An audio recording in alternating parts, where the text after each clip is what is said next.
Alors ce matin, j'ai tweeté de façon très narcissique, j'anime Jean-Louis Etienne. Mais j'ai mis entre parenthèses comme s'il en avait besoin.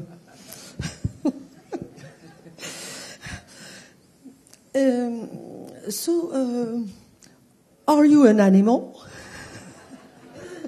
Yes. Je vous laisse. Yes, I am. Yes. On est tous des animaux d'ailleurs. Hein. Plus ou moins performants, mais on est... Et justement, c'est là que ça se passe. Et oui. ce qui a été formidable dans ce que vous nous avez raconté, c'est ce moment de transformation. Donc, tous ces...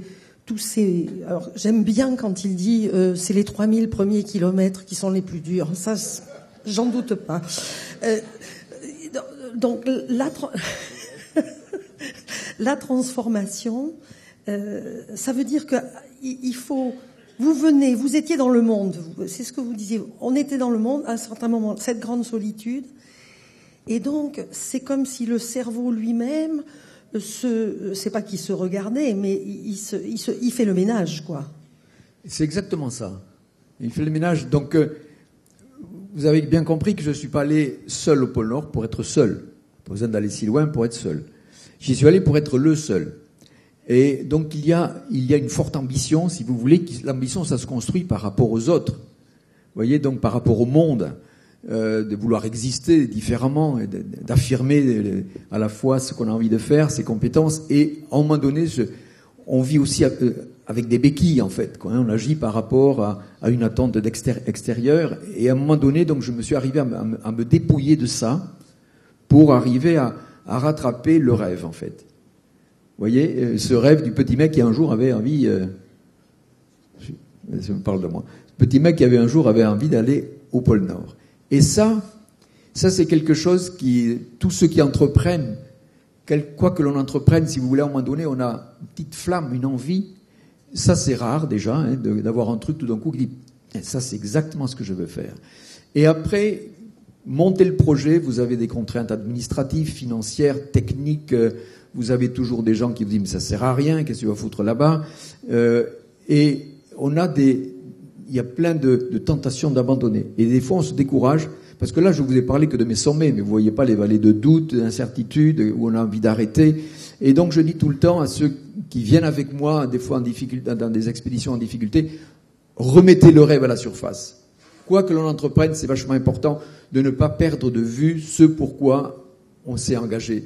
Se souvenir de cette petite flamme qu'il y avait dans les yeux. Je le dis à un de mes équipiers de temps en temps quand c'est difficile, et donc ça commence à discuter. Attends, là on déconne, il faudrait s'arrêter, etc. Et il dit, attendez, souvenez-vous le jour où on s'est rencontrés, vous êtes venus me voir, on avait envie. Et donc c'est ça que je veux dire, c'est remettre le rêve à la surface, remettre le mobile de départ devant. Et là, à un moment donné, quand vous le touchez, c'est surtout quand on est au pôle Nord, c'est vraiment une autre planète, quoi. Hein. Mais finalement, je trouve que c'est pas facile quand on l'a pas vécu de comprendre ce qui est le plus difficile, ou en tout cas quelles sont les difficultés spécifiques quand on est seul et quand on est en équipe. Et justement, dans une équipe, on peut être le chef, mais on peut être aussi un équipier. Et finalement, c'est quoi les difficultés spécifiques ? La solitude. Laurence de la Ferrière nous en parlait hier. Elle nous disait que parfois, quand elle avait eu ces conversations par Skype ou je sais pas quoi, je ne fais pas la publicité, elle se sentait peut-être plus vulnérable après. Oui. Alors, donc, ça demande là aussi des qualités, je ne sais pas si on va aller dire des vertus différentes. Oui. Et alors c'est une force, la solitude. Vous avez bien sûr une totale responsabilité. Vous avez en même temps tous les pouvoirs de décision. Et donc vous construisez par rapport à ça. J'étais à Chamonix la semaine dernière. Il y avait des alpinistes qui étaient réunis. On a parlé de la cordée. Et donc il y a un alpiniste qui s'appelle Christophe Profit, qui est un très très bon alpiniste, qui était au K2 avec Bégin.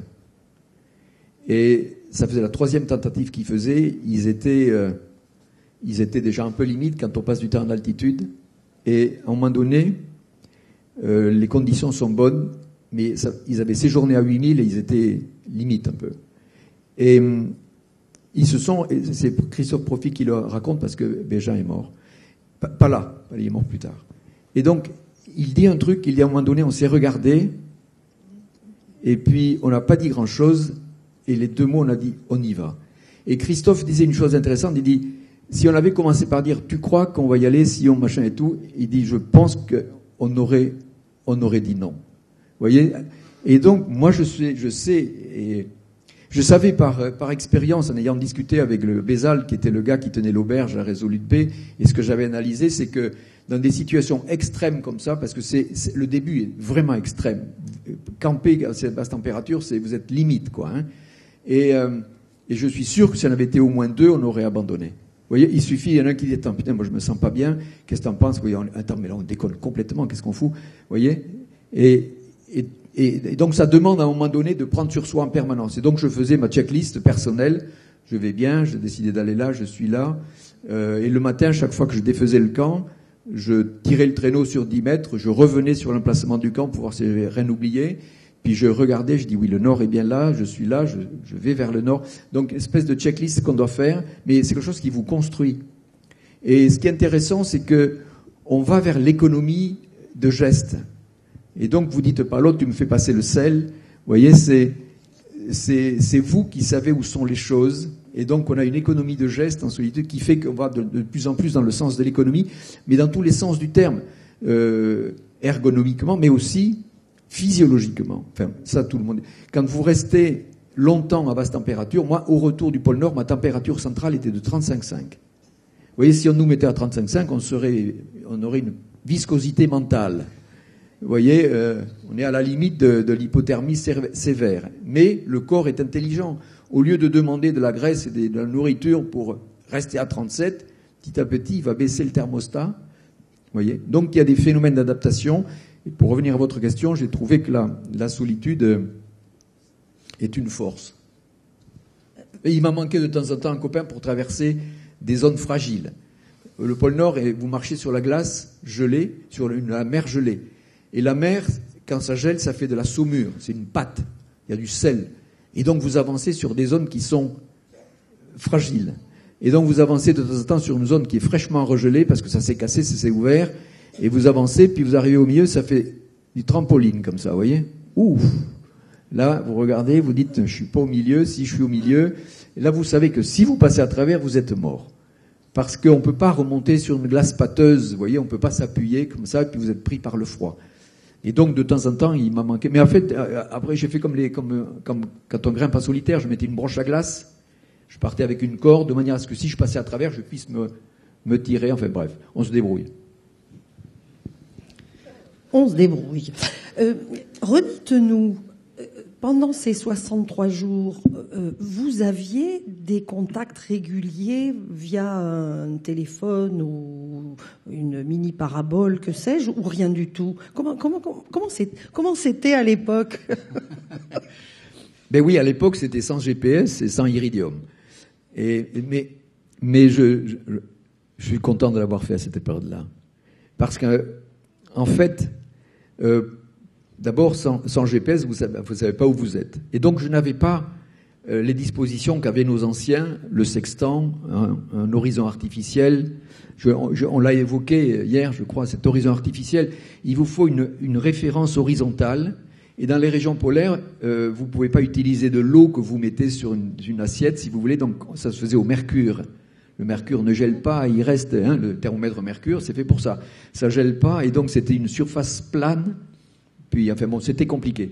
Moi, je ne faisais pas ça, j'avais une balise Argos. Vous savez, la balise Argos, ça émet un signal qui est capté, enfin en France, on va dire au Centre d'études spatiales.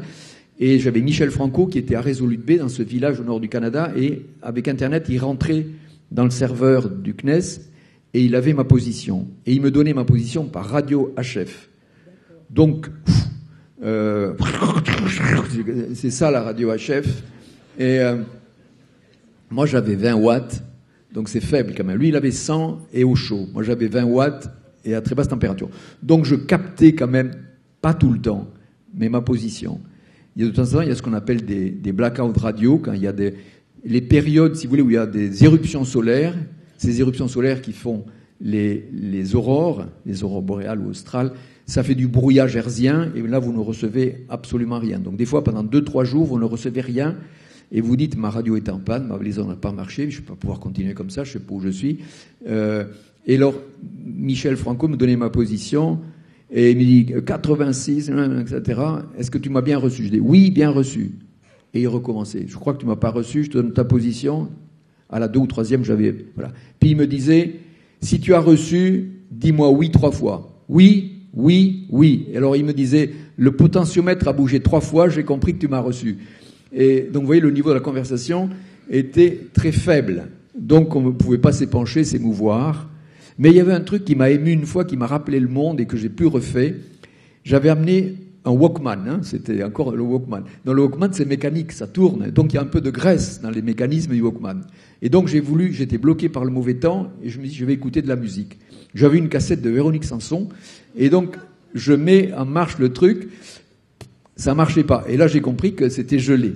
Donc, j'ai mis le Walkman entre mes jambes, dans le sac de couchage. Et je me suis endormi. Et à un moment donné, j'entends, tout d'un coup, il dit, qu'est-ce qui se passe, quoi? Et c'était Véronique Sanson qui se réveillait. Et donc, en fait, tout d'un coup, ça m'a ramené le monde, vous voyez. Et j'en ai chialé, c'était une trop grosse émotion. Et ça rejoint ce que disait Laurence hier. Tout d'un coup, quand vous êtes investi dans votre histoire, que vous n'avez pas de rupture, de coupure par le monde qui vient, si vous voulez, comme ça, vous vous construisez. Et c'est une vraie retraite, en fait. Une vraie retraite. Et je pense qu'effectivement, ça fragilise, ça peut vous donner de la force, hein, mais en même temps, ça peut vous fragiliser la conversation avec l'extérieur. Avant de vous poser d'autres questions, j'interpelle la salle. Y a-t-il des questions? Jean-François Clairvoy, au premier rang. Peut-on lui apporter un micro? Il l'a. Oui. Jean-Louis, deux questions, une personnelle et une technique. Personnelle, c'est... On a compris combien tu en as bavé avec le doute, est-ce que je continue, etc. On a compris qu'il y avait une très grande joie quand tu avais réussi, mais tu t'es jamais dit à un moment donné, je le referai plus jamais, comme on entend d'autres explorateurs le dire, et comment tu décides de refaire quelque chose que tu sais va te faire souffrir presque à mort comme la première fois. Est-ce que c'est le fait d'avoir réussi la première fois? Alors, l'expédition après, ça a été la traversée de l'Antarctique avec des chiens, mais là, c'est les chiens qui bossent, hein.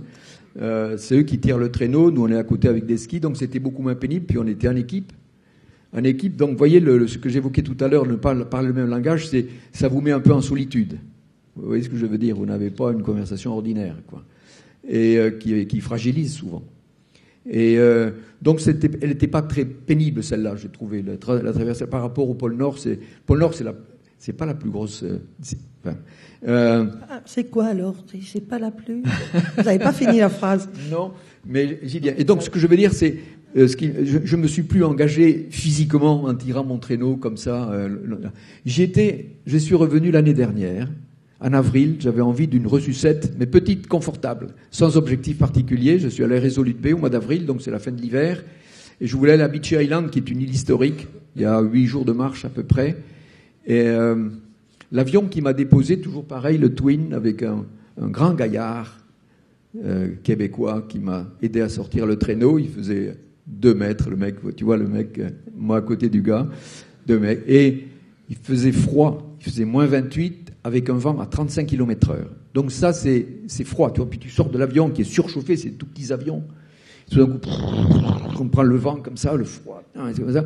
Et le grand gaillard, il me prend comme ça sur l'épaule, il me dit « You are okay, man ?» Ça va, quoi. Et tout d'un coup, je me suis dit « Putain, il a peut-être raison. Je suis en train de faire une connerie. » parce que c'était violent.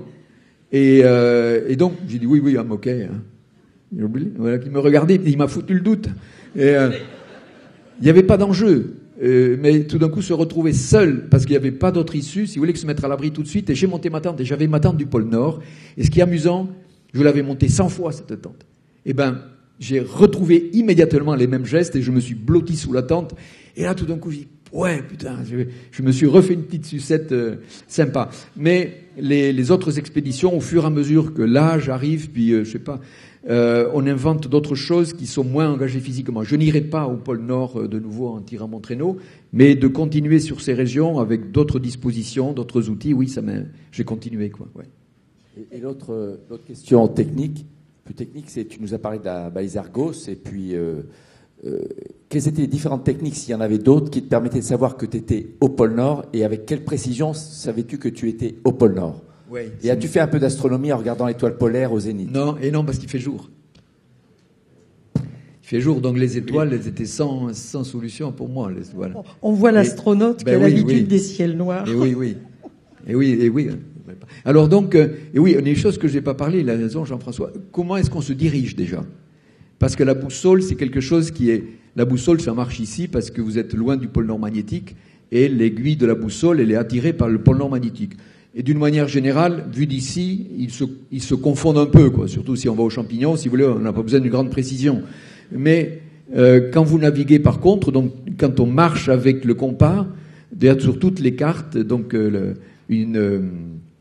déclinaison. La déclinaison, c'est parce que l'axe de rotation de la Terre, c'est le nord géographique, c'est le nord des cartes. Ça, c'est là où j'étais. Et puis vous avez le pôle Nord magnétique. Le champ magnétique qui rentre, si vous voulez, qui traverse la Terre, qui ressort, les forces magnétiques, si vous voulez, l'entrée du champ magnétique dans la Terre, le pôle Nord magnétique n'est pas au même endroit. En ce moment, il doit être à 1500 km.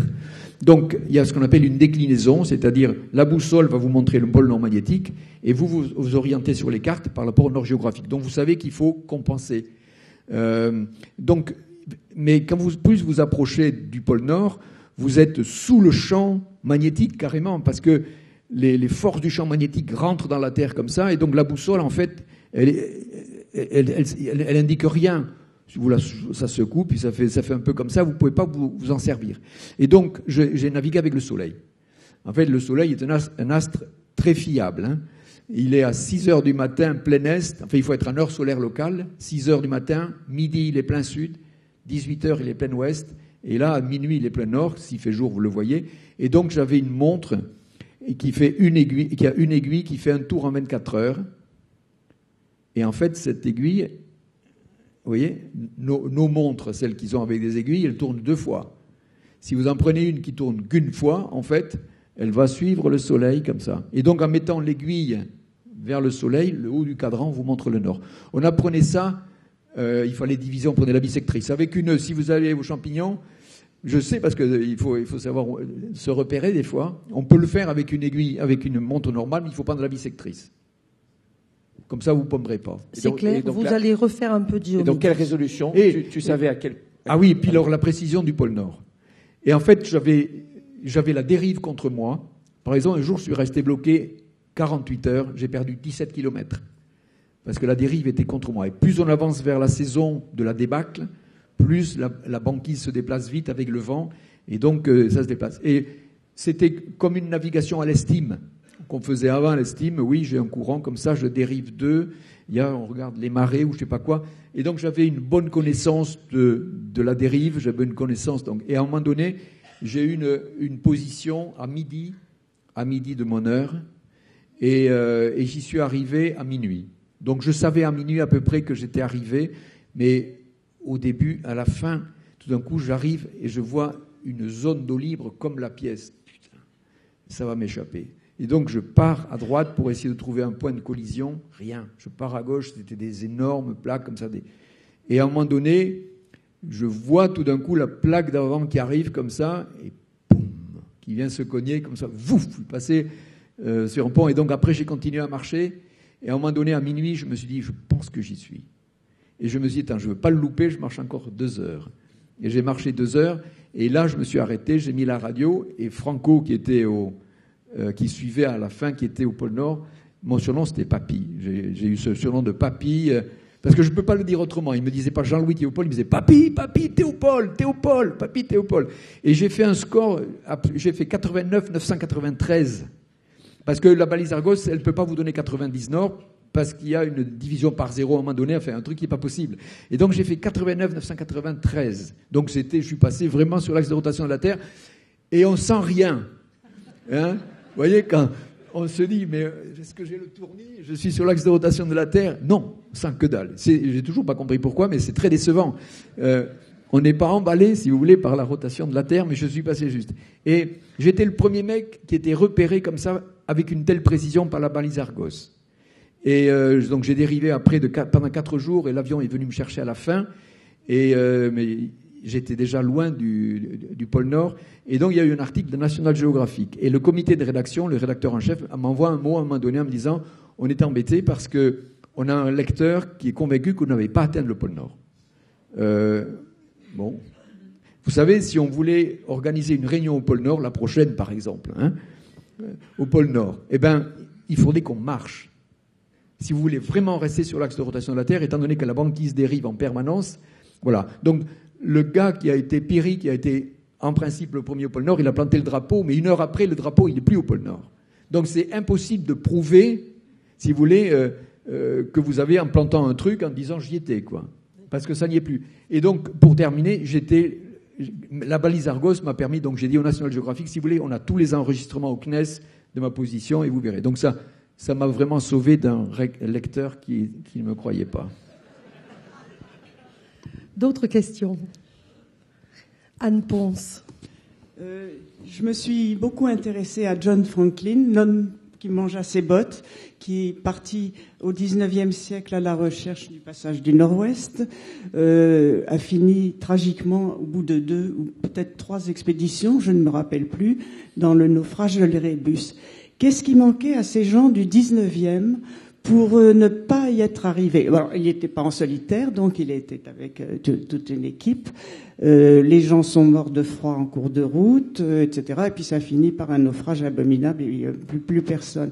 Est-ce que vous pensez que le mental, à ce moment-là, a évolué depuis? Est-ce que la technique, bon, on voit bien qu'il n'avait pas tous les moyens de notre siècle, mais est-ce que vous pensez, parce que c'est très intéressant tout ce que vous avez dit sur la persévérance, comme ça, est-ce qu'il leur a manqué ça à ces gens-là, cette expédition incroyable? Non, le mental, ils avaient un mental extraordinaire, qui n'est pas le même mental que nous. Il faut quand même se rendre compte qu'ils partaient avec ce sentiment qu'ils avaient le meilleur matériel de l'époque. Vous voyez, c'est ça qu'il faut comprendre. Parce qu'aujourd'hui, on dit qu'ils n'avaient même pas de radio, même pas machin, mais ça n'existait pas. Donc, ils n'avaient pas l'impression de manquer de quelque chose, déjà. Donc, ils partaient en sachant que la communication avec la Terre était terminée. Et qu'ils allaient revenir quand ça serait fini. Donc, c'est déjà une structure mentale qui n'est plus la même que nous aujourd'hui, si vous voulez. Mais ça n'empêche que les survivre dans des conditions comme ils l'ont fait sur des hivernages, sur des bateaux qui étaient très peu chauffés, qui craquaient en se disant ça va. Voilà. Donc ça représente une force mentale absolument colossale. Mais ce par quoi les Anglais ont pêché, ils ont pêché pareil au sud, ils ont pêché pareil au nord. C'était des missions officielles. Envoyer 2 bateaux avec 150 personnes, enfin 149, je ne me souviens plus. Là-bas, c'est de la folie. Ça bouffe, les mecs. Et donc, ça suppose d'amener énormément de nourriture. Vous voyez ce que je veux dire? Les bateaux étaient chargés. Et au bout d'un moment, tout ce monde qui demande à nourrir, s'atournir, etc., on ne peut pas. Surtout que les Inuits sont venus plusieurs fois les voir, leur montrer, ils mangeaient du phoque. Mais c'était absolument interdit. Ils s'interdisaient, si vous voulez, c'était des manières de sauvages, quoi. Donc, ils n'ont pas accepté ou ils n'ont pas joué le jeu de l'Arctique, si vous voulez. Regardez Amundsen. Il fait le passage du Nord-Ouest avec le Goya. Le Goya, vous pouvez le voir, son bateau, il est au musée à Oslo. C'est un bateau qui rentre sur la Seine. C'est un petit bateau. Et donc, ils étaient 5, je crois. Et donc, c'était beaucoup plus facile. Et puis, c'était quelqu'un qui avait accepté de vivre un peu comme les Inuits et prendre leur technique. C'est la grandeur de l'Empire britannique qui a envoyé 2 grosses caravelles avec 150 personnes. C'était ridicule. Et au sud, ils ont fait les mêmes âneries. Ils sont partis avec des poneys, amener des herbivores dans un coin où il n'y a pas un pet d'herbe. Je veux dire, c'est un manque de bon sens total, quoi. Amundsen a amené des carnivores, c'était les chiens. Alors Amundsen, au départ, les traîneaux étaient très chargés. Donc ils avaient des gros attelages de chiens. Et au fur et à mesure que le traîneau s'allégeait, ils tuaient les chiens. Et oui. Et ils tuaient les chiens. Et donc, ils faisaient des cairns. Des cairns, c'est des blocs de glace, des repères. et ils mettaient 2 ou 3 cadavres de chiens. Donc au retour, ils avaient les cairns pour se revenir, et ils savaient que là, il y avait à bouffer pour les chiens. Et les chiens mangeaient les chiens au retour. C'est comme ça qu'il a réussi à faire l'aller et le retour. Alors, il y a un film qui est sorti il n'y a pas longtemps sur ce duel, et dont les Anglais, qui sont un peu focus, mais deux choses. D'abord, nous, on ne tuerait pas les animaux. Nous, on est des mecs bien. Et deuxièmement, quelque chose qui est grave, c'est Amundsen, quand il est parti, il a dit qu'il allait au pôle Nord. Le roi Haakon était là, sur le pont de son bateau, salut Amundsen, je m'en vais au pôle Nord, good luck. Et en route, il a décidé d'aller au pôle Sud. Il a menti au roi. Ça c'est inadmissible, quoi. Donc dans ce film-là, vous voyez des faux culs qui racontent qu'avec une certaine sévérité, que ce qu'a fait Amundsen, si vous voulez, c'est absolument intolérable d'avoir menti au roi, vous vous rendez compte? Voilà. Donc ils l'ont pas digéré, effectivement, mais il n'était pas assez bien préparé pour affronter ces régions. D'autres questions? On fait des réponses longues, hein. Ah oui, monsieur ou madame, plus loin. Attendez le micro, il arrive.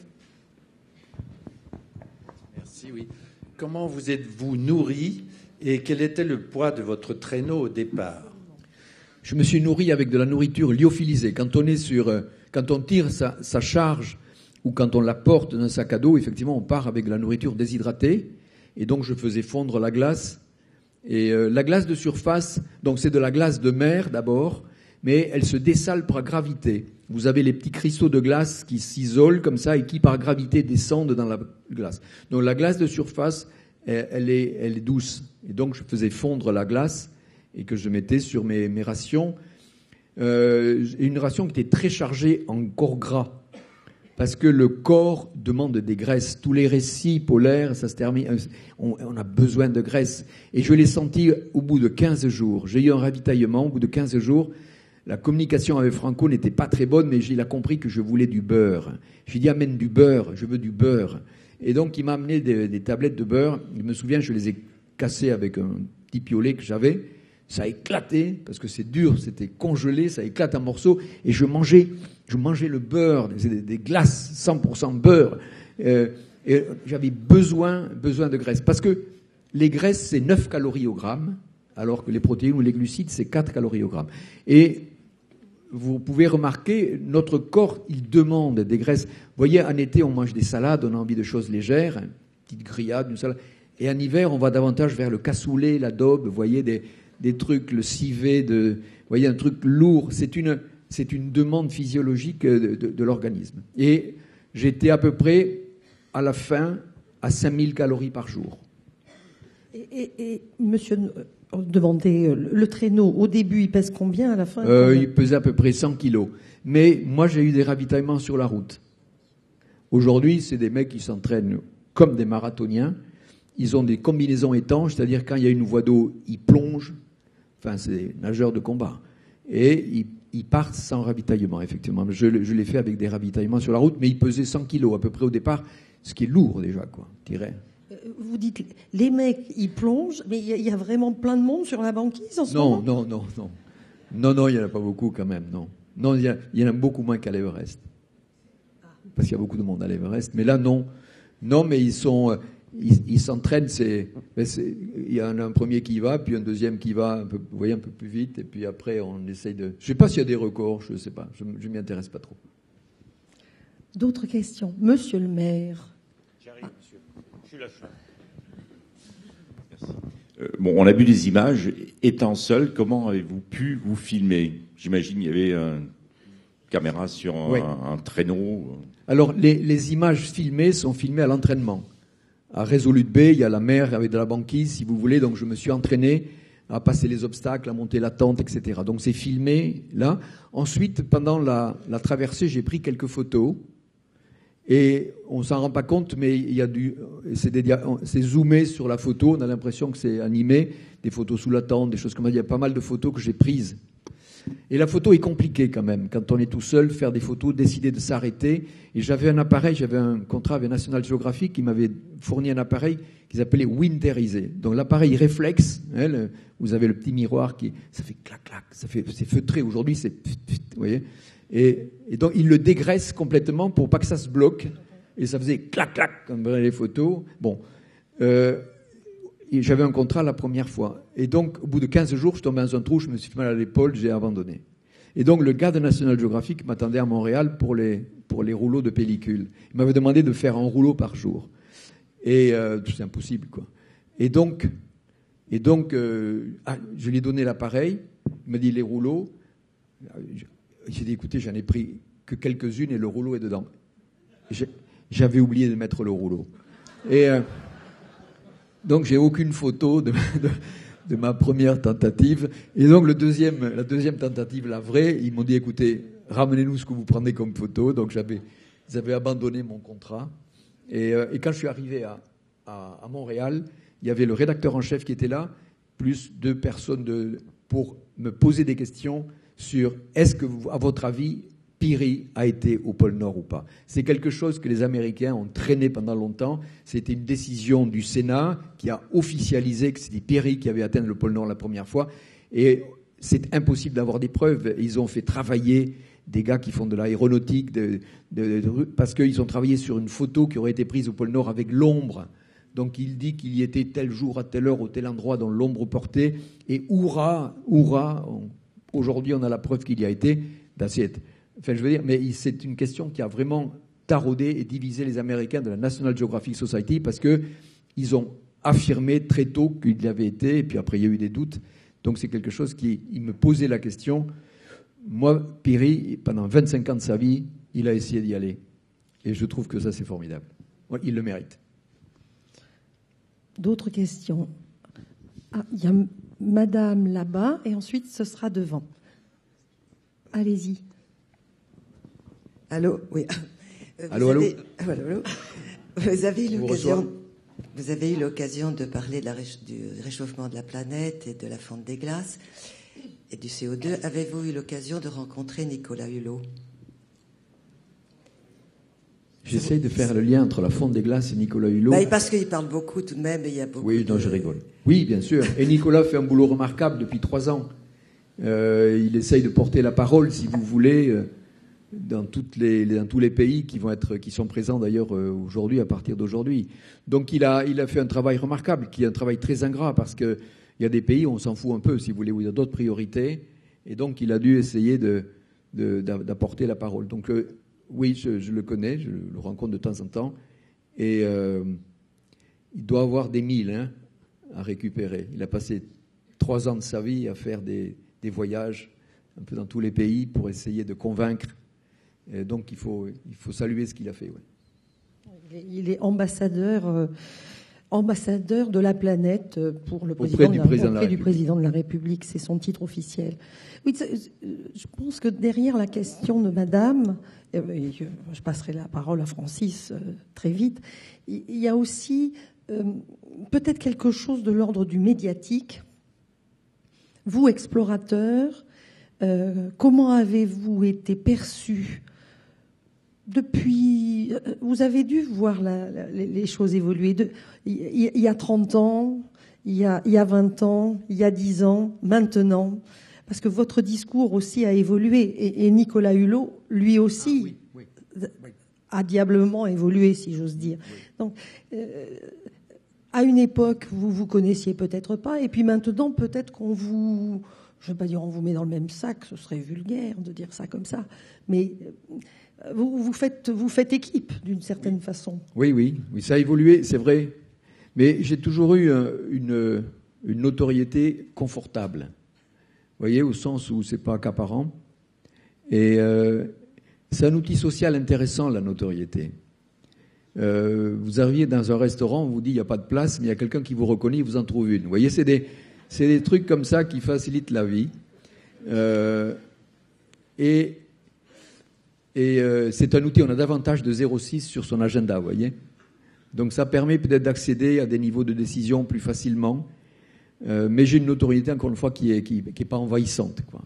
Donc, un des derniers, un vol que j'ai fait en ballon, il y avait Zidane comme parrain. C'est infernal. Vous pouvez pas vous déplacer avec Zidane, lui non plus, quoi. Il a une casquette, une cagoule, il se planque. Donc, ça, c'est quelque chose qui est assez encombrant. C'est des gens qui vivent avec ils ont des mecs autour d'eux qui parlent dans la manche comme ça. On ne sait pas ce qu'ils disent, mais c'est des gardes du corps. Et donc, c'est quand même une autre type de vie que je n'ai pas. Et vis-à-vis des politiques même, est-ce que eux ont changé justement à cause des questions de réchauffement climatique? Est-ce qu'à un certain moment, ils se disent oui, bon, ben d'accord, quelqu'un qui va au pôle Nord, très bien, mais enfin, vite retournons à nos affaires. Comme on dit à la radio, la politique reprend ses droits.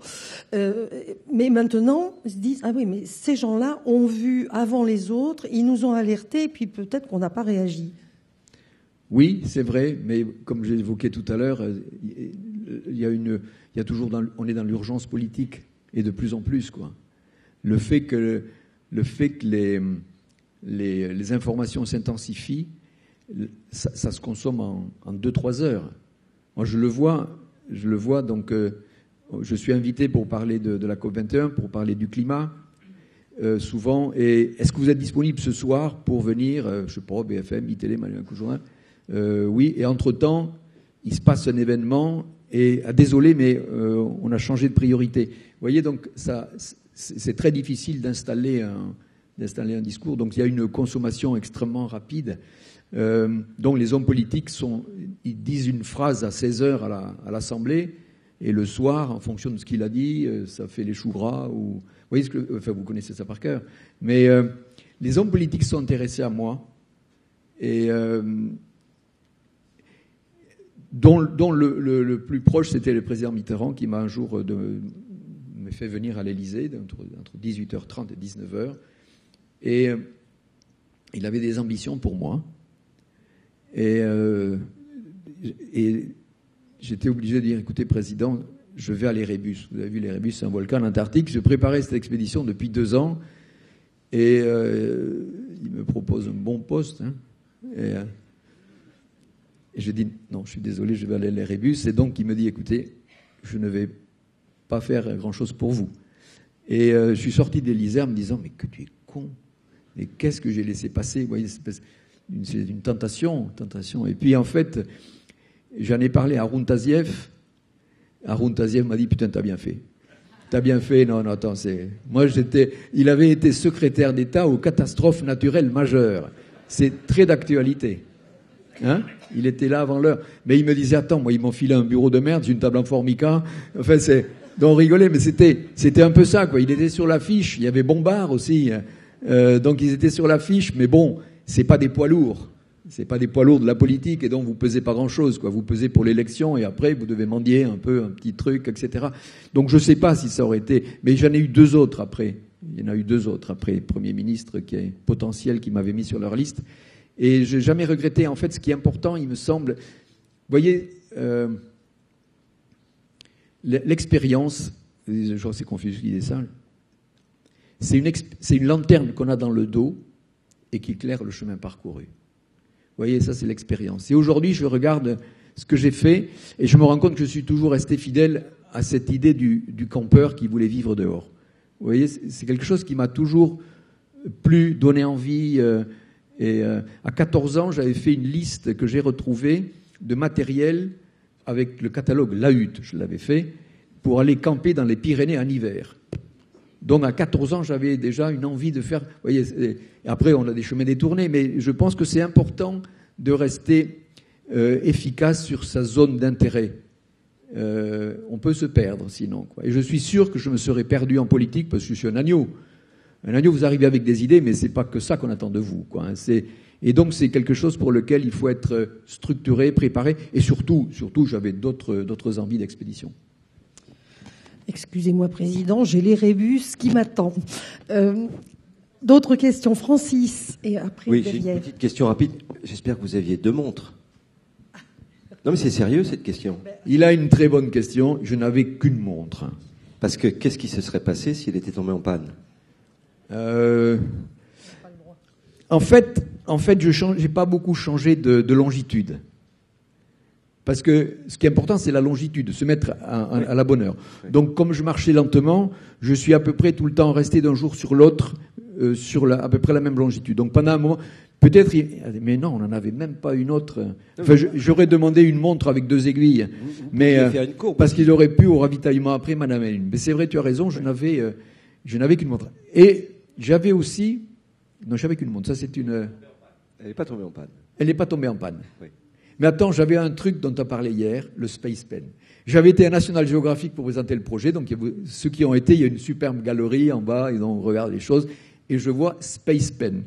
Vous avez remarqué qu'avec votre stylo à billes, quand vous écrivez au plafond, ça marche pas. Parce que l'encre descend par gravité, et donc on est comme ça. Mais dans le Space Pen, c'est sous pression, et il doit y avoir aussi de l'antigel, parce que quand on va dehors, il faut pas que ça gèle. Et donc, je vois ce Space Pen en vente à National Geographic. Et je l'achète. Et quand je suis arrivé à Resolute Bay, avec Bézal, le mec qui était pessimiste, me dit, tous les mecs qui viennent, ils ont tous le même mot en bouche, certifié par la NASA. Il me dit, mais ça fonctionne pas ici. Et en fait, mon Space Pen n'a pas marché du tout, parce qu'en fait, je pense qu'ils vendent des stylos. Il y a la carrosserie Space Pen, mais à l'intérieur, il y a une cartouche ordinaire, tu vois. Et j'ai trouvé après que c'était la solution. Et alors, la seule chose qui marchait, c'était le crayon à mine, en fait. À mine, puisque celui-là, il marche par tout temps. D'ailleurs, on dit que la NASA a dépensé $1 million pour fabriquer le Space Pen. Les Russes ont utilisé le crayon noir. Voilà, c'est 2 approches du même problème, mais tout à fait véridiques. Hein. Alors ceci, je ne sais pas si le Space Pen était antigel. C'est sûr qu'il était sous pression, mais je ne suis pas sûr qu'il était fait pour fonctionner à moins 20 ou 50, parce que c'était dans la station qu'il était utilisé. J'avais une autre question qui était, en gros, combien de personnes sont allées au pôle Nord et combien au pôle Sud? J'ai aucune idée. C'est pour ça que je me renseigne. Est-ce qu'il y a quelqu'un qui a une idée? Non. Non, c'est pas une région très fréquentée, mais ça reste quand même quelque chose qui se met... Alors, il se passe une chose, c'est que les Russes ont compris qu'il y avait un business à faire avec le pôle Nord, et ils installent tout le temps, au mois d'avril, une base, ils appellent ça Barneo. C'est à 100 km du pôle, c'est-à-dire à 89 nord. Et donc, ils arrivent avec les moyens russes, ils rabotent la glace, ils envoient par parachute des bulldozers, et en pièces qui remontent sur place. Il faut une piste sur 800 km. Ils se posent avec un Antonov 24, qui est un Antonov qui se pose très court. Donc ils font venir des clients à l'appel. Ça coûte très cher. Ils font the last degree, le dernier degré. Ils sont récupérés au pôle Nord par un hélicoptère, revenus, et puis ils rentrent. Donc l'un dans l'autre, ça fait 10 jours, et on a fait le pôle Nord. Donc ça, c'est un business qui marche toujours, quoi. Mais celui qui part de la côte pour aller au pôle Nord, il y en a un peu moins. Monsieur, derrière. Monsieur. Oui, Jean-Louis Etienne, merci. On a appris beaucoup de choses. Vous avez tellement d'images dans ce parcours. Tout à l'heure, j'étais là quand vous avez tiré votre traîneau pour aller au pôle Nord. Merci. Alors, c'est peut-être un cauchemar pour vous, mais moi, j'ai rêvé. J'ai rêvé et ça m'a fait plaisir. Alors, une question. Vous nous disiez tout à l'heure que quand vous avez quitté un camp, vous faisiez demi-tour pour aller récupérer ce que vous auriez éventuellement abandonné. Alors, aviez-vous abandonné un drapeau, quelque chose au pôle Nord? Je sais que Perry, lui, avait laissé un pavillon, que ce pavillon a dérivé, puisque la banquise est mobile. Alors, qu'avez-vous laissé? Au pôle Nord, rien. Rien au pôle Nord, et la photo que vous voyez avec moi au pôle Nord, je suis déjà plus au pôle Nord. Puis ça fait 4 jours que je dérive. C'est une photo symbolique, mais je n'ai rien laissé. Si vous voulez, le pôle Nord, il y a quelques années, il y avait un brise-glace qui va au pôle Nord avec des touristes, un brise-glace russe. Et il y avait Paulsen, c'est un éditeur, mais qui aime les régions polaires, qui a des ronds. Ils étaient 3 ou 4, et puis il y en a un qui dit, je rebondis par rapport à ce que vous dites là, c'est laisser quelque chose au pôle Nord. Et il dit, mais attends, le pôle Nord, c'est pas sur la banquise, c'est pas sur la glace. L'axe de rotation de la Terre, il sort de la Terre, du fond, là. Mais c'est là qu'il faut aller au pôle Nord. C'est là, vraiment, là, on mettra un truc au pôle Nord, quoi. Et c'est comme ça qu'ils ont commencé à discuter et qu'ils ont fait cette mission où Tchelingarov, qui était l'homme polaire russe qui a coordonné l'opération, a mis un drapeau en titane russe sur le, voilà. Mais c'était pas du tout une commande de Poutine ou du gouvernement, c'était une expédition privée et Tchelingarov a planté son drapeau, ça. Donc là, quand vous le mettez au fond, il est sur l'axe de rotation de la Terre et il y reste. Sur la glace, ça ne reste pas. Tout à l'heure, Francis Rocard a posé la question, aviez-vous 2 montres?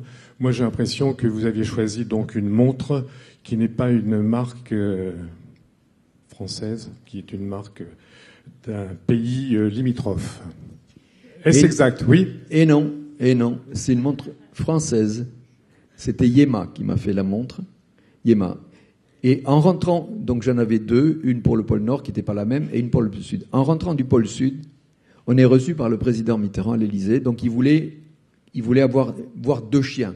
Il avait des labradors, donc il avait enfermé ses labradors et on est venu, les chiens sont venus des États-Unis pour qu'ils voient les chiens, etc. Donc on a fait, voilà, il nous a reçus, on est resté un bon moment à l'Élysée et il nous a raccompagnés sur le perron.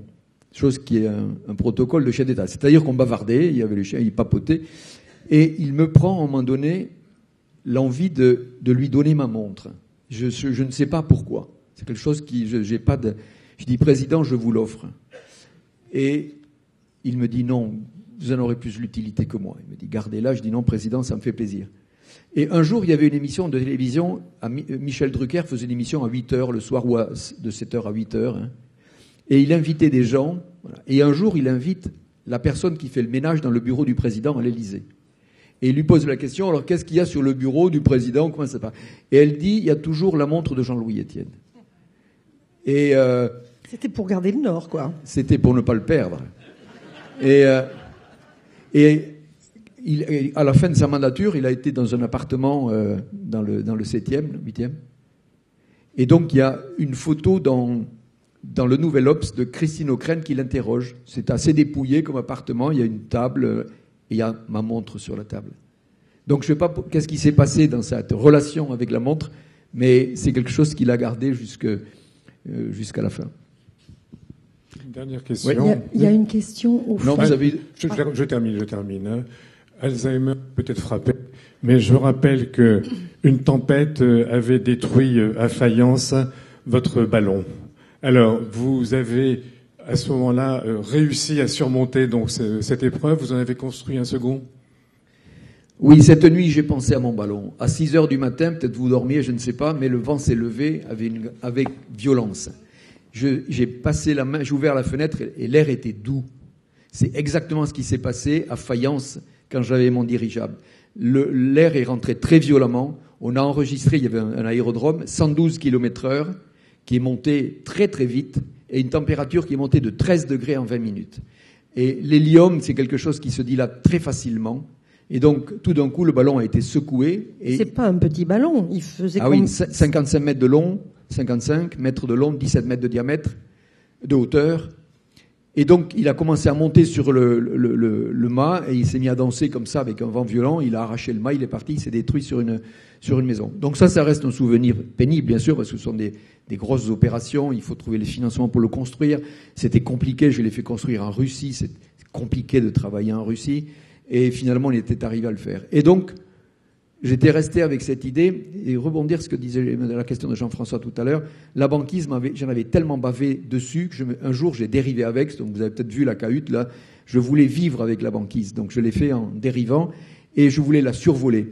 Et donc, je me suis dit, je vais le faire en ballon. Donc, le dirigeable, il y avait un objectif, c'était de mesurer l'épaisseur. Mais après, je me suis dit, je veux quand même le faire. Je veux quand même survoler la banquise. Et c'est comme ça que j'ai décidé de la survoler en ballon. Bertrand Piccard me dit, mais pourquoi tu le fais pas en rosière? La rosière, c'est un ballon avec une poche d'hélium qui amène la charge. Et ensuite, on chauffe l'hélium. On consomme très peu de gaz. On chauffe l'hélium. À peine vous chauffez l'hélium, hop là, ça se dilate. Donc c'est très sensible à la température. Et c'est comme ça que j'ai décidé de faire la traversée du pôle Nord en ballon. Et j'avais un instructeur qui était à Amiens, qu'on m'avait commandé, c'était le plus proche de Paris. Et je suis allé le voir. Bonjour, je voudrais aller au pôle Nord en ballon. Très bien, un instructeur de ballon. Et et vous avez aucune expérience. Et il me dit, combien de week-ends vous voulez y consacrer? J'ai dit, aucun week-end, mais tous les jours de la semaine. Et voilà. Et pendant 1 an, donc chaque fois que les conditions étaient possibles, il m'appelait, donc je partais le matin à 5 heures du mat, parce qu'on vole en général très tôt le matin, ou éventuellement l'après-midi. Donc j'ai passé mon diplôme de ballon, ça s'appelle pilote de ballon libre. C'est génial, hein? Aérostier, ouais. Mais sur le carnet rouge, il y a marqué... et donc j'ai fait cette traversée du pôle Nord-Ballon qui a été là ma plus grosse galère dangereuse. Pour faire court, je me suis rendu compte que quand on était en l'air, on pouvait tomber, quoi. Et ça laisse très peu de répit. Une dernière question, ou une avant-dernière. On est sans... Oui, c'est ça. C'est ça la dernière question. On a combien de temps encore, Denis? Oh, formidable. Vous aussi? Allez-y. Pas une réunion de famille là qui vous attend. Vous n'avez pas un poulet dans le four qui va cuire? Avant ma question, je voulais dire que vous êtes un papy entre guillemets heureux et que je suis très contente que vous alliez dans les lycées et les collèges parce qu'il n'y a pas beaucoup de jeunes dans la salle. Et ensuite, la question, c'est est-ce que vous pouvez nous parler de la mesure de la cause et de l'incidence du déplacement de l'axe de rotation de la Terre sur le climat? L'influence du déplacement du centre de l'axe de rotation de la Terre par rapport au climat. Donc c'est ce qui, si vous voulez, la Terre, elle a sa vie propre.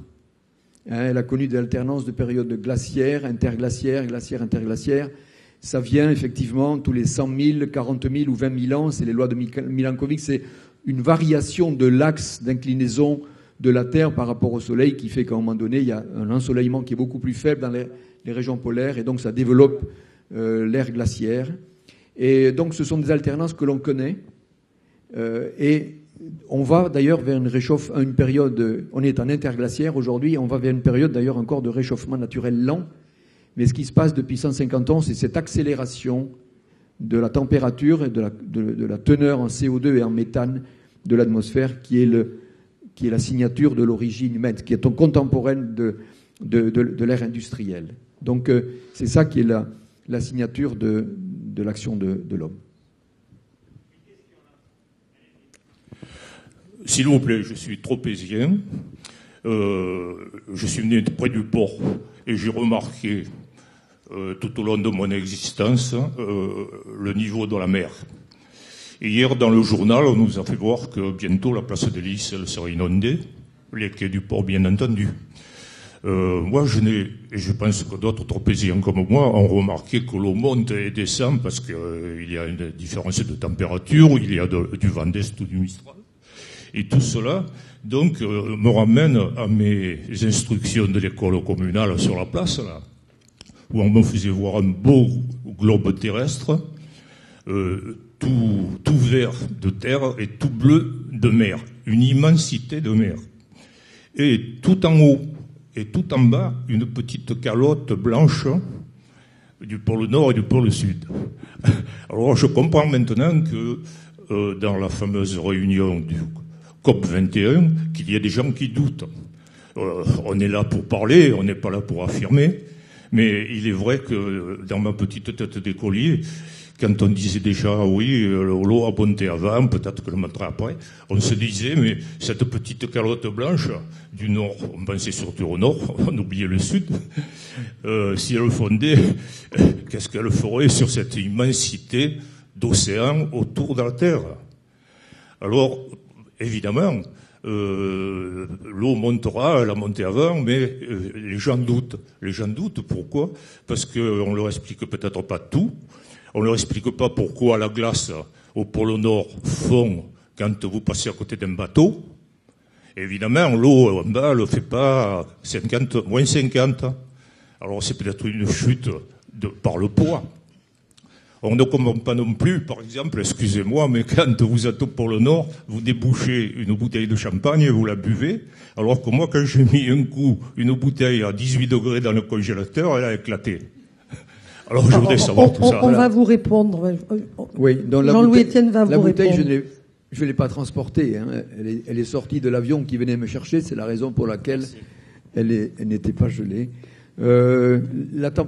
pour faire court sur cette notion de montée du niveau de l'océan, c'est l'océan trinque, au sens où l'océan absorbe 93% de l'excès de chaleur aujourd'hui.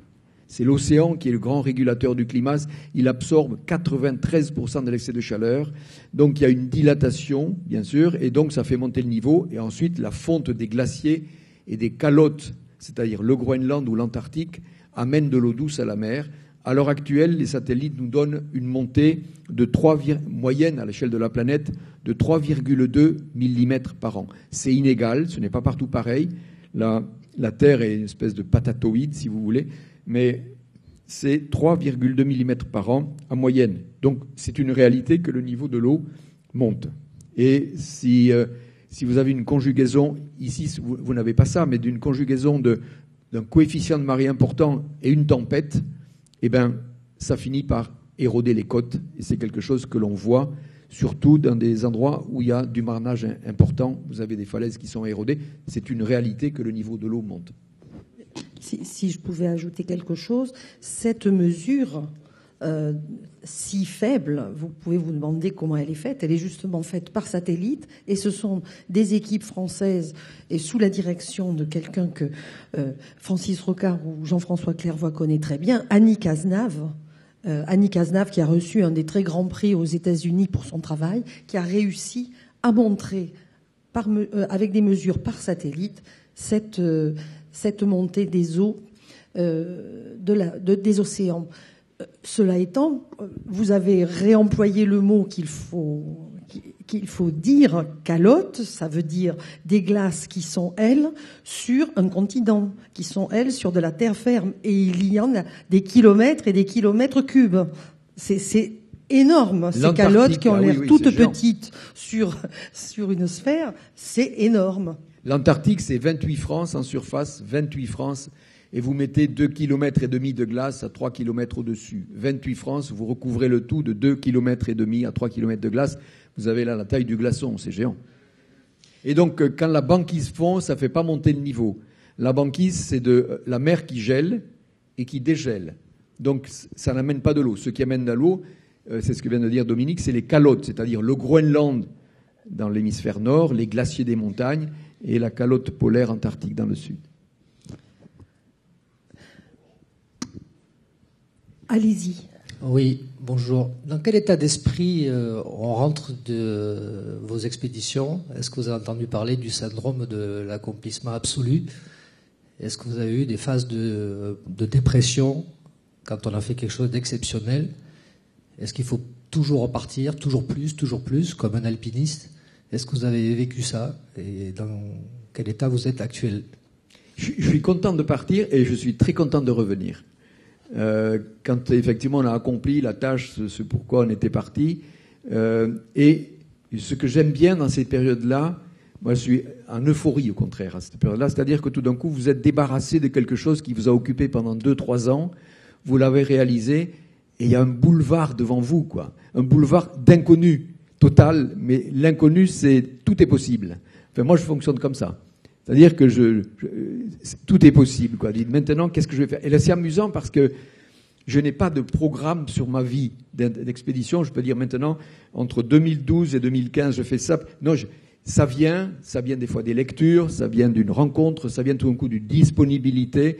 Et après le vol en ballon, je suis parti sur Clipperton, qui est une île tropicale. J'avais besoin des tropiques et j'avais besoin de ce désert, de cette île-là. Eh bien, vous m'invitez à... Et c'est vrai que j'invente toujours des histoires. Et donc et c'est quoi la prochaine alors? On va en parler, voilà. Vous avez bien raison, Dominique. La prochaine, si vous voulez mettre la slide, la carte de l'Antarctique. Yes. Donc vous avez là au milieu l'Antarctique et tout autour les spaghettis, c'est des courants avec des vitesses différentes. Vous avez en haut à gauche le Cap Horn, hein, en face de la péninsule antarctique. Tout là-haut, le Cap, l'Afrique du Sud. En bas à droite, vous avez en noir l'Australie, la Tasmanie, la Nouvelle-Zélande. Voilà. Et tout autour, c'est un océan qui fait le tour du monde en permanence.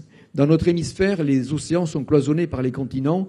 dans l'hémisphère sud, vous avez un immense océan ouvert qu'on appelle l'océan austral, qui est ce courant qui le traverse, unit les eaux de l'Atlantique, de l'Indien et du Pacifique. C'est alimenté en permanence à la surface parce qu'on appelle les marins appelés les 50e hurlants, c'est-à-dire des vents constants qu'il y a, qui tournent autour de l'Antarctique et qui charrient cette eau, ce courant important. Et donc toutes les publications sur ce secteur-là, qui est loin, difficile d'accès, c'est pas une question de grosse mer ou pas. Les scientifiques qui vont sur les navires océanographiques sont habitués à aller sur toutes les sortes de mers. Mais en termes d'organisation, de coût d'organisation, ça pose des problèmes et d'autonomie. Et donc, toutes les publications se terminaient par « on a encore besoin de l'homme ». Malgré les satellites, malgré ce qu'on appelle les balises Argo, qui n'a rien à voir avec Argos. Argos, ce sont des profilers, c'est des bouées automatiques qui donnent des informations sur la tranche d'eau. On a besoin de mesures in situ. C'est-à-dire on a encore besoin de l'homme pour aller faire des mesures. C'est ce défi qui m'a intéressé. Et en fait, donc je me suis rapproché d'un bureau d'études qui est à Lorient, Laurent Mermier, qui est un mec très brillant. Il m'a dit, si tu veux aller là-bas et rester stable, dans des bonnes conditions, il faut échapper à la zone de conflit. La zone de conflit en mer, c'est là où le vent et l'océan se rencontrent. Ça fait des vagues. Et donc, si on veut être stable, il faut avoir quelque chose qui descend beaucoup plus profond, de manière à être pris dans des eaux beaucoup plus stables. Et donc, il m'a dit, il y a un bateau comme ça qui existe aux États-Unis qui s'appelle le Flip. Il faut que tu ailles... Le Flip. F-L-I-P, le Flip. Il m'a dit, il faudrait que tu ailles voir ce que c'est. En fait, parce qu'un bateau comme ça, qui a l'eau est là, en haut de l'étiquette, hein. L'eau est là, au milieu de l'étiquette. Vous avez 80 mètres dessous. Donc, c'est pas des bateaux motorisés. Et donc, ils se déplacent avec le courant. Donc, vous ne pouvez pas amener, même avec un remorqueur, un navire comme ça qui a une traînée énorme. Et donc, le bateau Flip américain, que vous allez voir, l'intelligence, c'est qu'il l'amène à l'horizontale et il ballaste. Si vous voulez lancer le Flip, vous allez comprendre tout de suite. Merci.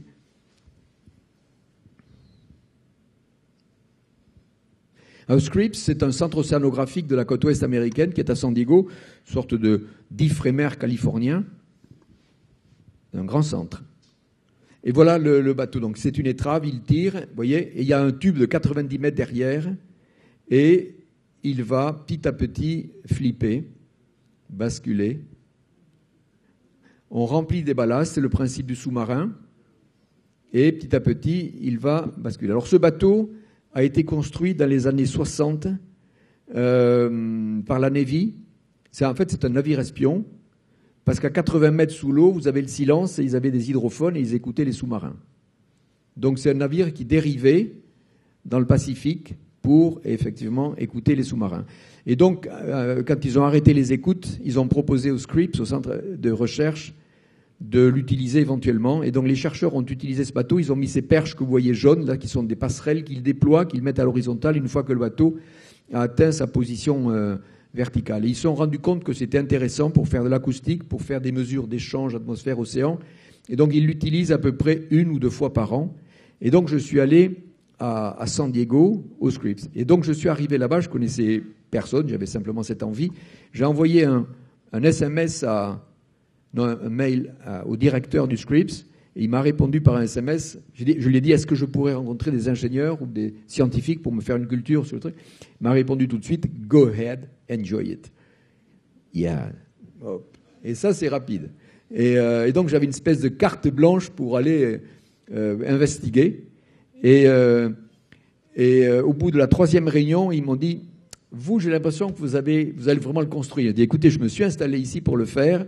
Et donc, ils nous ont donné les plans, ils nous ont donné toutes les informations que j'ai ramenées à l'Orient, qui représentaient une avancée considérable sur l'étude. Et nous, on a fait, allez-y, vous pouvez y aller, le PolarPod, vous pouvez le lancer. Vous pouvez lancer l'animation. Donc le PolarPod, en fait, on a remplacé le tube plein par un treillis. Vous voyez, le treillis, les vagues passent beaucoup plus facilement à travers, on est beaucoup moins impacté, et on habite dans cette zone qui est la nacelle, qui est posée dessus. On a repris le principe des deux bras qui nous permettent d'instrumenter. Alors, on va l'amener en mer avec un remorqueur, et une fois qu'il sera... C'est une belle animation, il y aura peut-être un peu plus de vagues, mais on ne va pas aller si loin. On va être largué au niveau de l'Afrique du Sud, et une fois arrivé sur zone, hop, on remplit des ballasts, et il bascule. En fait, c'est pas tout à fait ça, il va basculer en utilisant la nacelle comme point de pivotement, et puis une fois qu'il est à la verticale, on le remonte.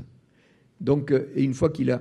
Bon, il y aura 4 éoliennes à la place de 3. C'est 4 éoliennes de 3,2 kW chacune. On est autonome en énergie. Donc là, vous avez ce qu'on appelle un AUV. Regardez la taille de la personne qui est au bout. Ça donne une idée de l'échelle. Ça, ce sont des sous-marins qui sont avec des capteurs. On appelle ça des véhicules autonomes et qui sont programmés pour partir en mer et revenir. Regardez la personne qui est au bout de... Vous voyez ? Voilà, ça donne une idée de la taille de l'outil. Ça fait 125 mètres en tout. Ça pèse 1000 tonnes. Et donc, on va dériver autour de l'Antarctique. Il y aura 7 personnes à bord. Il y a 4 étages. Il y aura 7 personnes à bord, 3 marins, parce que c'est un vrai bateau. On est inscrit maritime. On a un pavillon français. Inscrit maritime. Et la commission de sécurité, puis surtout la commission d'effectifs, nous a demandé d'avoir 3 marins. Donc, il y aura 3 officiers de marine marchande à bord et 4 ingénieurs ou techniciens qui font de l'acquisition de données. On est comme la station qui tourne. On va tourner autour de l'Antarctique et on va faire de l'acquisition de données et envoyer ces données à terre aux chercheurs qui sont dans les labos. Il y a 120 labos qui sont concernés. Il y a 3 types de... Quand j'étais aux États-Unis, j'avais un soutien colossal avec l'ambassadeur de France à Washington, François Delattre, qui aujourd'hui est notre ambassadeur aux Nations Unies. Et il adore ce projet. Donc il m'a fait rencontrer avec ses services scientifiques de l'ambassade. Il m'a invité, j'étais invité au MIT, au JPL, à Georgia Tech, Scripps, bien sûr, et tout ça. Donc j'ai été invité à un très bon niveau dans toutes les universités. Tout le monde m'a envoyé des lettres d'intérêt. Et donc, on a aujourd'hui, le CNRS a pris la direction de la coordination scientifique avec l'IFREMER et l'INSU et le CNES, d'ailleurs, qui est dans le projet. Et il y a trois choses qui ont émergé, qui sont spécifiques de la mission et de ce type de bateau. Échange, atmosphère, océan. Le climat, c'est un couple. Le climat, c'est le couple atmosphère-océan. Et donc, quelle est la capacité de cet océan à absorber le gaz carbonique ? C'est un puits de carbone, l'océan austral, parce que ce sont des eaux froides. Les eaux froides, le CO2 se dissout dans les eaux froides beaucoup plus que dans les eaux chaudes, donc c'est un puits de carbone. Quelle est la performance de ce puits de carbone aujourd'hui ? Il y a une publication qui est sortie dans Science il y a à peu près un mois, qui disait que c'est certainement le principal puits de carbone, enfin c'est le principal puits de carbone océanique de la planète, et certainement un des principaux puits de carbone. Et donc, quelle est la performance de cet océan à absorber le CO2 ? C'est une mesure qu'on va faire avec précision au bout de la perche. On est à 15 mètres, et donc on n'est pas influencé par les mouvements d'un bateau. Par exemple, quand le Marion Dufresne va à Kerguelen, il y a un programme de recherche depuis longtemps qui s'appelle Oiseau, et donc, ils travaillent sur les échanges d'atmosphère-océan. Mais quand le bateau bouge comme ça impacte la mer, ça impacte l'air. Il y a toujours un ingénieur à bord qui calcule l'impact du mouvement du bateau sur la mesure. Et les Américains ont fait des études comparées entre le flip, qui est vachement stable, qui ne bouge pas. Donc, à 15 mètres, on fait une mesure qui est propre. Et ils l'ont fait parallèlement avec un bateau qui bouge. Ils se rendent compte qu'il y a un biais sur la mesure important. Et donc, là, on va avoir une qualité de mesure, échange d'atmosphère-océan. Ça, c'est la première chose qui est demandée. Deuxièmement, on a 80 mètres dessous, on va faire de l'acoustique passive, c'est-à-dire on va écouter.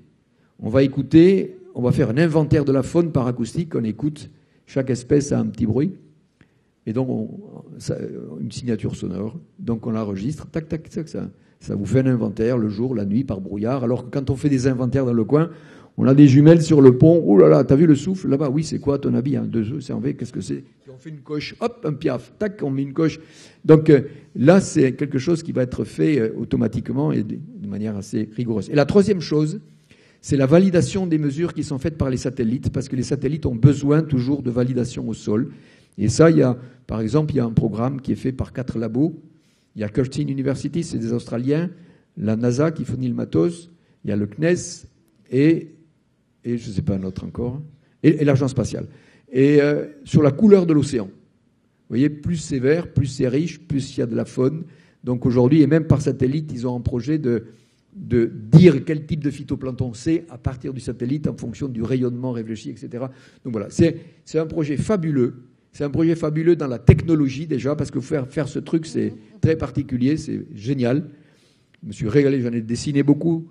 J'ai retrouvé la technologie, c'est ça que j'adore. J'adore construire, bâtir des choses comme ça. Il y a un bureau d'études, c'est pas moi qui fais les études.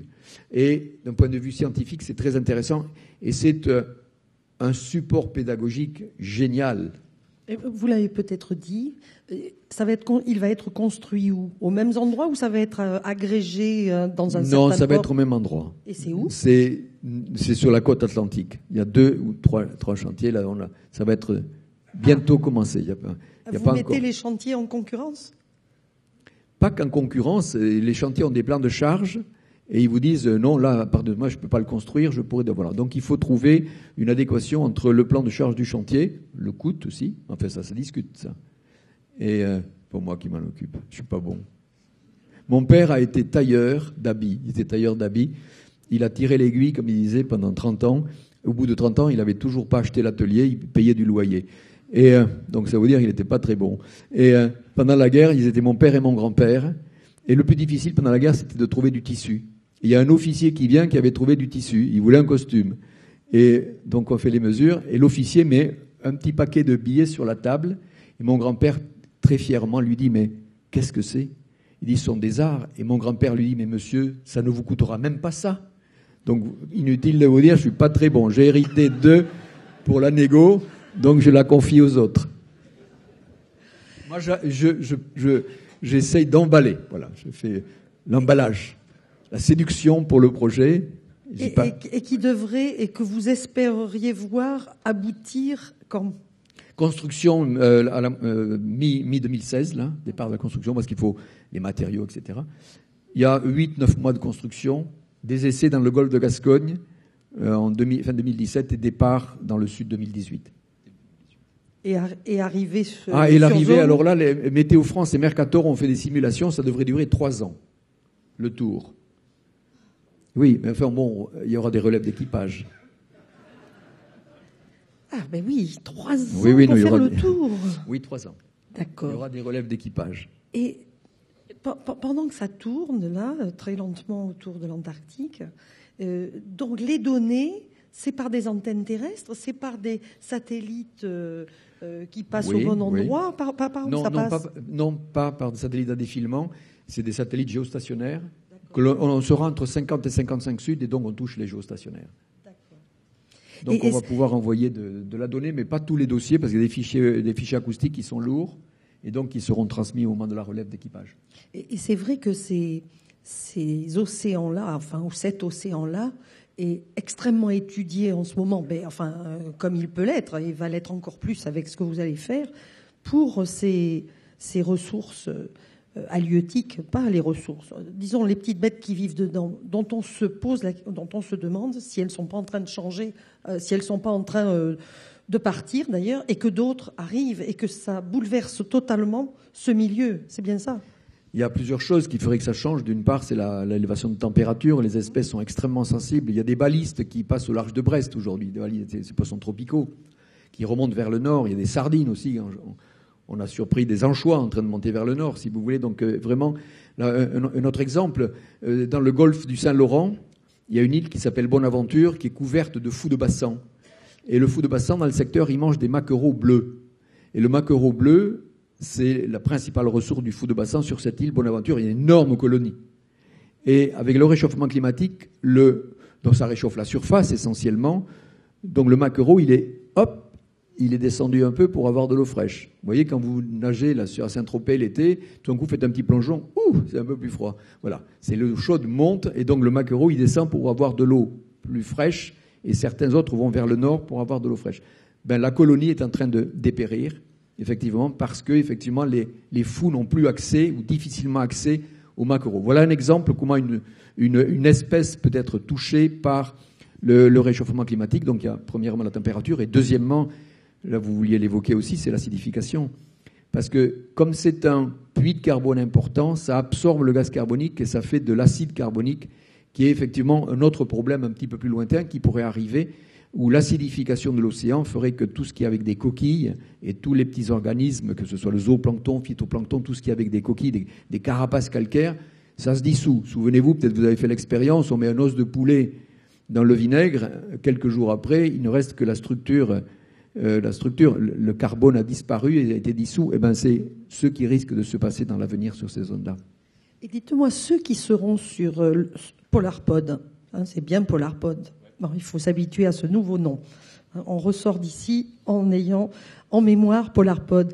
Ce seront des scientifiques français, des scientifiques américains, des scientifiques russes. C'est quoi les équipes qui sont à bord? Il y a un peu de tout. Les 3 officiers sont français.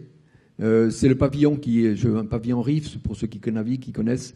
Donc la commission d'effectifs m'a demandé 3. Les marins sont français, tous les 3 officiers.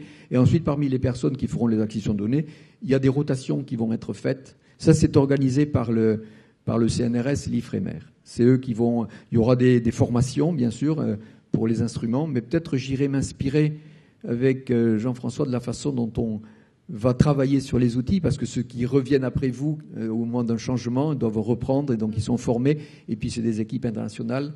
D'après ce que je comprends, avant l'embarquement, bien sûr, il y aura un coin où ils viendront pour manipuler les instruments avant de partir. Mais c'est une équipe internationale, oui. Et d'une certaine façon, avec tout ce que vous nous avez raconté, je retiens 2 choses qui me semblent extraordinaires.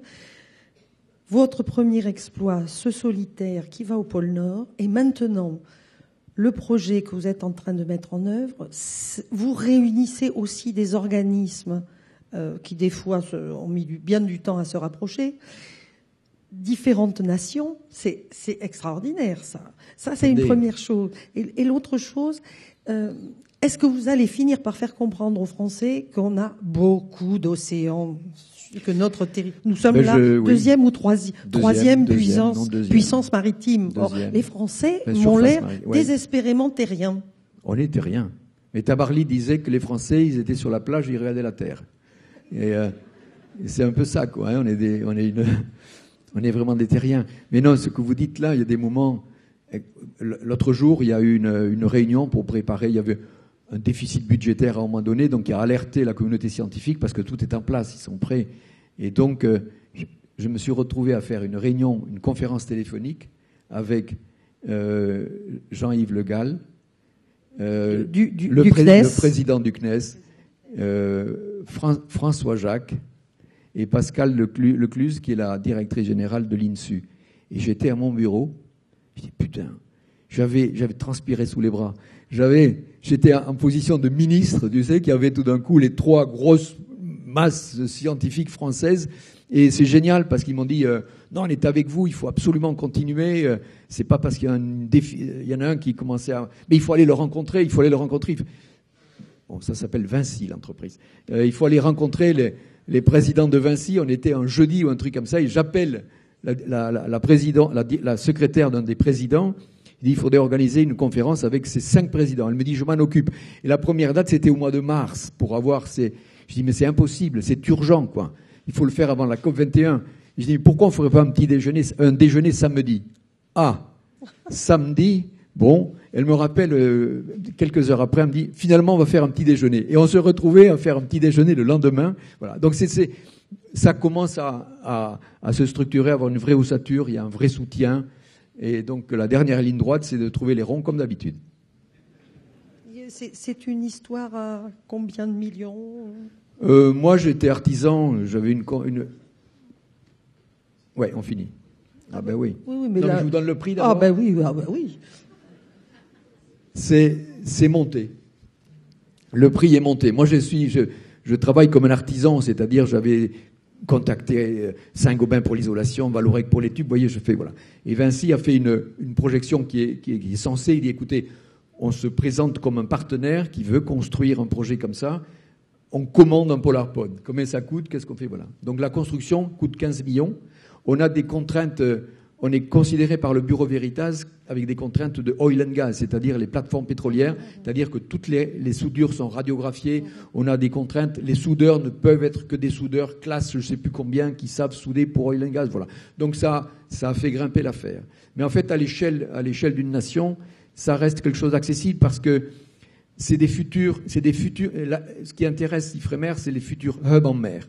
C'est-à-dire que c'est un navire qui permet d'amener des scientifiques en mer à un coût de fonctionnement qui est bien moindre qu'un navire océanographique.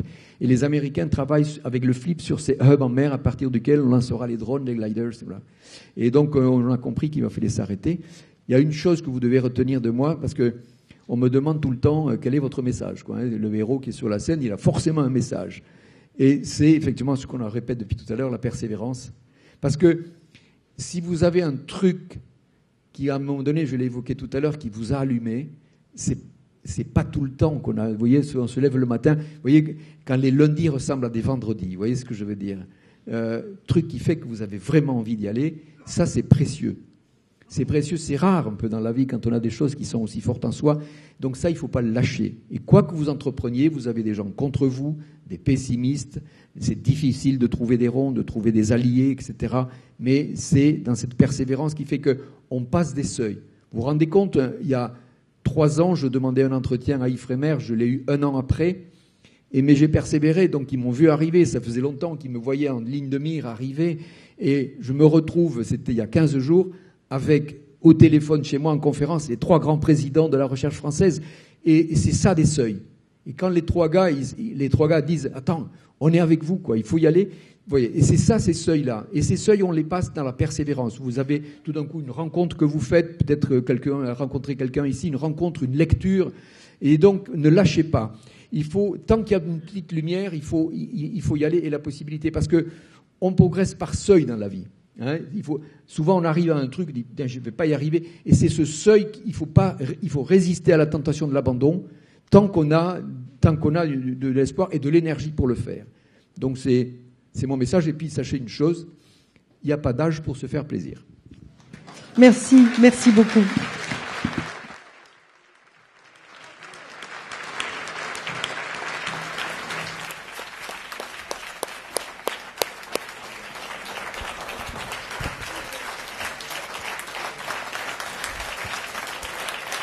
Merci Jean-Louis Etienne. Vous êtes un superbe emballeur. Vous emballez très très bien. J'en ai encore les larmes aux yeux. Et vous nous avez convaincus qu'il faut persévérer. Je crois que c'est un beau message. Juste quelques mots pour remercier notre animatrice, Dominique Leglu, Jean-Pierre Thiovéry qui a permis ces mystères d'avoir lieu cette année, et tous les intervenants d'hier et d'avant-hier. Merci à tous et à l'année prochaine.